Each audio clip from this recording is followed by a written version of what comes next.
Bonjour, je m'appelle Julie, j'ai 20 ans, je suis étudiante et en ce moment je traverse une période difficile. Je voudrais savoir s'il y a des rendez-vous disponibles et urgents pour m'aider à sortir de cet état instable et grave que je vis actuellement. Je suis chez moi seule, désespérée face au travail. Est-ce qu'on peut normaliser le fait qu'il y a certaines situations que quand tu rencontres ça ici à l'étranger, comme tu dis, ouais, yes, j'ai vécu. En fait, il y a des situations ici, là, quand tu rencontres ça, c'est à ce moment donné que tu te rends compte que ça existe. Tu te rends compte que ça peut me concerner. Si je vous dis ici que le stress et la dépression m'ont fait croire à un moment donné que j'avais le cancer, est-ce que vous allez me croire? En tout cas, c'était ça. Et je vous explique comment ça s'est passé juste après le générique.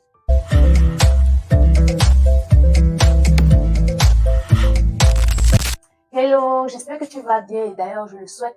Si tu me rencontres au travers de cette vidéo, bienvenue, moi c'est Armelle. Ici on partage sur nos défis, les difficultés, les galères qu'on a rencontrées ou qu'on rencontre généralement au début à l'étranger et comment faire pour s'en sortir, comment nous qui sommes sur le territoire étranger, on a fait pour s'en sortir. Donc si le principe de la chaîne en général te parle, si la thématique d'aujourd'hui sur la dépression, le stress et tout ça t'intéresse, n'hésite pas à t'abonner, liker, commenter, partager. Reste sur la page. Aujourd'hui, je vais parler d'une situation pas facilement accessible, d'une situation qu'on ne peut pas facilement toucher du doigt, qu'on ne peut pas facilement caractériser ou représenter. Le stress, la dépression. En fait, ce sont des choses que on a toujours l'impression que c'est loin de nous. On a toujours tendance à dire non, ça ne nous concerne pas, non, c'est pas fait pour moi, les Africains ne dépriment pas, nous sommes trop forts pour déprimer. Mais c'est quand ça t'arrive, c'est quand tu vis ça que tu confirmes que, en fait, je pouvais déprimer. En fait, je ne suis pas trop fort pour ne pas déprimer, ou je ne suis pas trop fort pour ne pas stresser. Ce sont des situations, je ne sais même pas si on les dissocie, stress, dépression et tout. Pour moi, ce sont les enfants de la même famille. Ce sont les maux de la même famille, ce sont les maladies de la même famille. Parce que un engendre l'autre. Quand tu te retrouves en situation de stress, de panique, d'angoisse et tout, il est fort probable que tu tombes en dépression. Il est fort probable que tu te retrouves en train de déprimer. Donc pour moi, vraiment, je n'arrive pas à dissocier les deux. Parce que dans mon cas particulièrement, en fait, je vais prendre le cas général également des étudiants. Quand tu te retrouves dans une situation où tu n'as pas de titre de séjour, et tu n'as pas de titre de séjour parce que tu n'as pas d'admission dans une école, tu n'as pas de logement, tu n'as pas de job étudiant, tu as cherché une alternance ou un truc par-ci, par-là, tu n'as pas. Tu n'as pas de surcroît, tout ce que tu cherches en fait, toutes les portes auxquelles tu frappes ne sont que refus, non, refus, non. Comment face à toutes ces situations, tu ne peux pas entrer en dépression. Moi, je vous ai raconté dans mes précédentes vidéos, je pense les premières vidéos, le fait que quand je suis arrivée ici, je payais une partie de ma scolarité. Donc pendant toute l'année, j'avais une caution de 615 €. Je payais une partie de ma scolarité. Il fallait payer le logement, il fallait vivre et tout ça.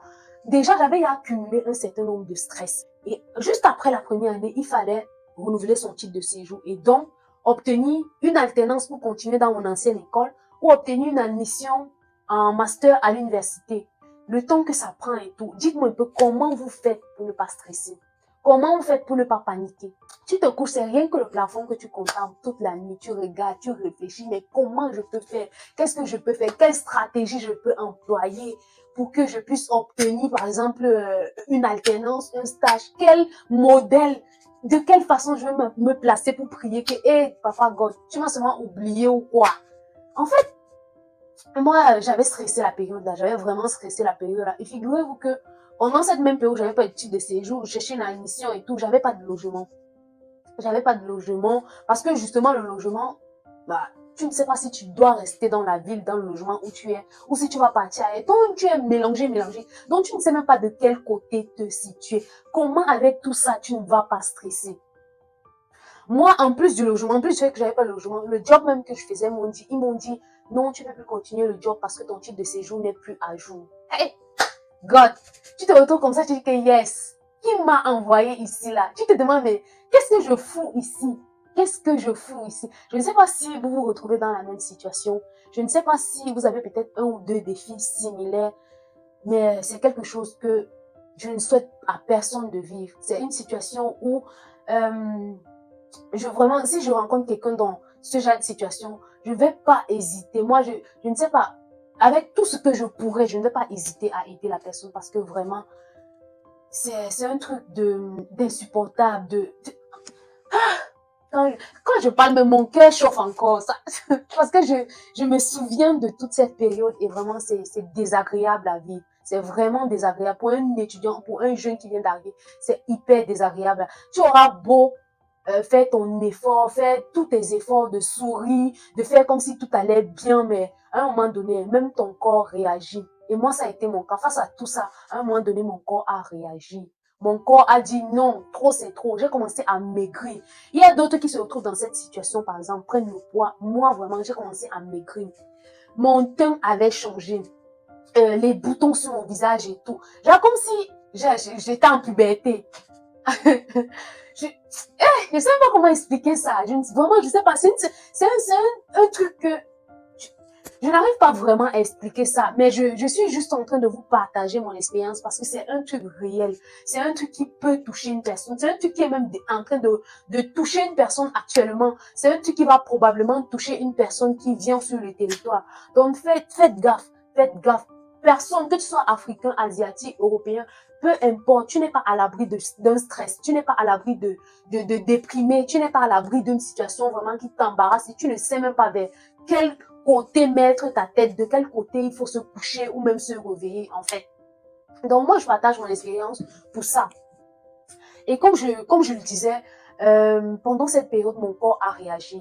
Et pendant que mon corps réagissait, bah en plus du fait que j'ai maigri, ma joie avait carrément disparu. Je faisais semblant de rigoler, je faisais semblant d'avoir la joie avec des gens. Je sais pas si vous voyez un peu, mais au fond de toi, c'est comme le masque que tu portes, mais ça ne va pas à l'intérieur, ça ne va pas à l'intérieur. Chez nous, on dit souvent que tu marches comme un cercueil en fait, parce que voilà, à l'intérieur, c'est mort, mais c'est juste la coque, c'est juste le dessus qu'on voit. Donc, c'est ça que la dépression, c'est ça que le stress peut produire. Et moi, en plus du fait que mon corps avait réagi, en plus de tous ces symptômes, je ne sais pas si j'aurais suffisamment de courage pour mettre ça, pour que vous voyez un peu à quoi je ressemble. On verra bien lors du montage, je ne sais pas trop. Mais mon corps avait réagi et en plus de tout ça, j'avais commencé à avoir des trous, des gros trous dans ma tête. Donc, je dors aujourd'hui, je vois un trou. Le lendemain, je dors, je vois un autre trou. Ça commençait vraiment... C'est à ce moment, en fait, que ça commençait vraiment à m'inquiéter. Mais c'était simplement des réactions par rapport à tout ce que je vivais. C'était des réactions par rapport à tout ce que j'avais emmagasiné dans ma tête.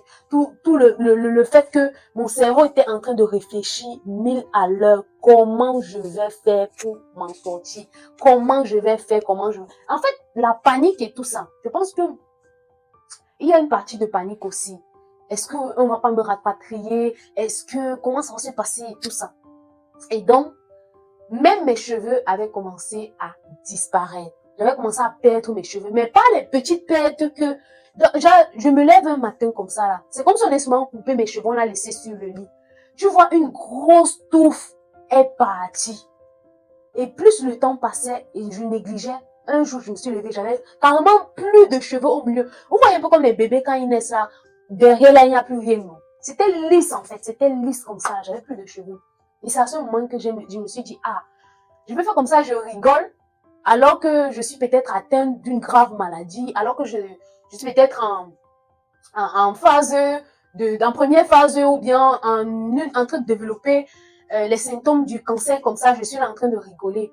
Donc c'est comme ça que j'avais quand même cherché quelques solutions sur internet et tout. On disait que le calcaire, j'avais arrêté de boire l'eau du robinet. J'avais même à un moment donné payé l'eau minérale pour laver mes cheveux avec. J'avais acheté un tas de produits que voici. J'avais acheté un tas de produits. Rien ne faisait. Donc, plus ça s'aggravait, ça commençait à m'inquiéter. C'est là où je prends un rendez-vous, je peux me faire consulter. On me dit non, c'est rien de grave et tout. C'est pas ce à quoi tu penses, c'est juste une phase de stress, c'est le calcaire. En fait, tout ce que le médecin me dit, c'est tout ce que j'avais déjà vu sur Internet. Mais la situation ne s'est pas résolue. Et donc, j'ai décidé, cette période, de couper mes cheveux. Je me suis dit, voilà, bien vrai que les cheveux, ça augmente la beauté de la femme, c'est une parure et tout. Pour la femme, j'ai coupé mes cheveux. Voilà, ce sont des cheveux, ça va repousser. Rien de grave. Je coupe mes cheveux en me disant que ça va repousser, mais le mal est intérieur. le mal est intérieur. Donc, j'ai tout essayé, produit et tout, ça n'a pas marché. J'ai coupé les cheveux en me disant que non, ça va pousser. Mais les cheveux repoussaient, non. Vous voyez comme les poils de chat, non? Comme les cheveux d'un nourrisson et tout. Et quand le nourrisson, même, ça pousse même bien. Ça poussait comme, comme le maïs qu'on a sémé. Comme le maïs qu'on a sémé, on a laissé l'espace là. C'est comme ça que ça poussait. Et ça me gênait tellement, les regards des autres et tout ce que tu subissais. En plus, ça, tu ajoutes encore le regard des autres, tu ajoutes encore, on appelle ça comment, alopécie sur ça, parce que, figurez-vous que plus le temps passait, le fait que j'ai rasé tout, même le devant là, ça ne poussait plus. Ça ne poussait plus. Je me disais que, hé, Seigneur, j'ai encore repris une deuxième consultation pour savoir si c'est pas vraiment le cancer, si c'est pas vraiment ce à quoi je pense. On me dit non, c'est juste une phase de stress, arrêtez de stresser, arrêtez. Je vais arrêter de stresser comment? Quand j'ai pas étudié, j'ai pas le logement, j'ai pas ceci, j'ai pas ça. Je vais arrêter de stresser comment? Si tu te retrouves dans cette situation, moi je vais pas dire d'arrêter de stresser. Mais moi, je dirais que ce qui m'a aidé, c'est le fait que je me suis beaucoup confiée en l'Éternel. Je ne sais pas comment, j'ai puisé en quelque sorte mes forces, j'ai puisé en quelque sorte mon énergie pour continuer de vivre, pour continuer de sourire dans la parole de Dieu, dans la présence, dans la prière, en fait, je me consolais avec le fait que au moins je connais Dieu. Au moins j'ai une personne à qui me confier, qui est le Seigneur. Donc si par exemple vous ne connaissez pas une personne à qui vous confier, si vous passez par cette situation, moi je dirais, essayez d'en parler à vos proches, essayez d'en parler à vos amis, à vos proches, essayez d'en parler même au Seigneur, si vous le connaissez ou non, essayez d'en parler parce que ça libère, ça fortifie, ça. Hey, cette situation vraiment, je le souhaite à personne parce que c'est tellement désagréable à vivre. Honnêtement, je le souhaite à personne. Si vous passez par là, je vous envoie toute ma force. Si vous allez passer par là, je vous envoie toute ma force. Et ici, je préviens juste que nul n'est à l'abri de passer par ce genre de situation. Donc, prépare-toi déjà psychologiquement. Et il ne faut pas que toute la situation que tu vis te fasse penser au pire. Parce que tout récemment, il y a une jeune étudiante dans ma résidence où je suis actuellement qui s'est en quelque sorte donné la mort dans sa chambre. On l'a retrouvée 3 jours après. Parce qu'elle elle a écrit sur un papier qu'elle a tout essayé, mais rien n'aboutit. Elle est épuisée, un truc de ce genre. Donc, on nous a dit ça en résidence. Au point, on a mis des psychologues pour nous écouter, pour nous aider à aller mieux. Mais ce sont des choses qu'on parvient à s'en sortir lorsque on essaye de parler. Et ce sont des choses qu'on devrait également se dire. Ce n'est pas éternel. Ce n'est pas éternel. Toute situation qu'on rencontre dans la vie a un temps, à une période, à une date d'expiration. Il n'y a pas une situation éternelle que je vais demeurer dans cette solitude, je vais demeurer avec ce stress. Ça va venir, ça va passer. Ça va venir, ça va partir. Et même la Bible dit que il n'y a aucune situation qui vous est donnée qui ne soit trop difficile pour vous. Il n'y a aucune situation inhumaine qui vous est donnée. Et à chaque fois que vous avez une épreuve difficile, le Seigneur vous donne toujours le moyen de vous en sortir. Il donne toujours la capacité, la force, je ne sais pas, l'énergie nécessaire pour vous en sortir. Donc dites-vous que la situation est juste temporaire. Ne pensez pas au pire. Ne pensez pas à vous suicider. Ne pensez pas à vous donner la mort parce que voilà, vous avez tout essayé et rien ne marche. Essayez de parler autour de vous. Et si vous n'avez même personne à qui en parler, mon mail est en description. Vous pouvez m'écrire. Je pense que je serai plus sensible à vous écouter, plus disposé à vous écouter que quelqu'un qui n'a pas vécu ce genre de situation et qui se dit juste que c'est pour les autres. Moi, ça ne m'atteint pas. Je suis trop fort pour ça, en fait. Essayez d'en parler. Écrivez-moi si vous voulez. Et je vais également dire que beaucoup se rendent compte qu'ils ont déprimé, qu'ils ont stressé, qu'ils ont paniqué lorsque la situation est déjà en train d'aller de mieux en mieux. Donc, quand tu passes par une situation de dépression, généralement, tu ne te rends pas compte. Au début, tu ne te rends pas compte. Si tu n'as pas de bonnes personnes autour de toi pour te dire, il y a quelque chose qui va mal, si tu n'es pas entouré de personnes qui, de temps en temps, prennent de tes nouvelles, ou même si toi-même, tu n'as pas cette facilité à donner tes nouvelles, à échanger, à dire ce qui ne va pas autour de toi, tu vas te rendre compte qu'il sera déjà très tard. Donc, prenez déjà les dispositions par rapport à tout ça. Si tu rencontres ce genre de situation, prends ça comme un feu vert pour en parler. Prends ça comme une alerte pour pouvoir en parler. Si tu vas passer par cette situation, prépare-toi. Tu n'es pas à l'abri de stresser, de déprimer. Et si même tu es déjà passé par ce genre de situation, écris en commentaire ce qui t'a fait, par exemple, déprimer, comment tu as fait pour t'en sortir. Et des personnes qui vont probablement lire ton commentaire ou passer par cette situation vont mieux s'en sortir, en fait. Cette situation, ça peut aller très, très loin. Ça peut amener quelqu'un à prendre des résolutions très poussées, comme par exemple la mort. Donc, faites très, très attention à vous. C'est un défi, c'est un gros défi à ne pas négliger qu'on arrive à l'étranger. Tu es loin de ta famille, loin de tes proches, dans un nouvel environnement, loin de tout, et tu n'es pas à l'abri de déprimer. Donc, faites attention. Et ceux qui dépriment actuellement, vraiment, sentez-vous encouragés. C'est tout ce que je peux dire. Sentez-vous encouragés, confiez-vous à l'Éternel. Confiez-vous à l'Éternel et accrochez-vous sur lui, parce que s'il y a une personne qui peut résoudre votre problème, s'il y a une personne qui peut vous aider à sortir facilement de la dépression, moi je pense que c'est Dieu qui peut faire ça.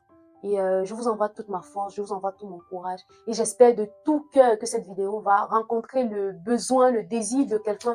J'espère de tout cœur que cette vidéo va encourager une personne. J'espère de tout cœur que cette vidéo va prévenir une personne. J'espère également que cette vidéo va parler à tous et à chacun. Portez-vous bien, prenez soin de vous, prenez soin de votre santé mentale. Et voilà, on se dit à très vite, à très bientôt pour la prochaine vidéo. Et n'hésitez pas d'écrire quelque chose en commentaire, de liker la vidéo, de commenter, de partager à une personne. Et voilà,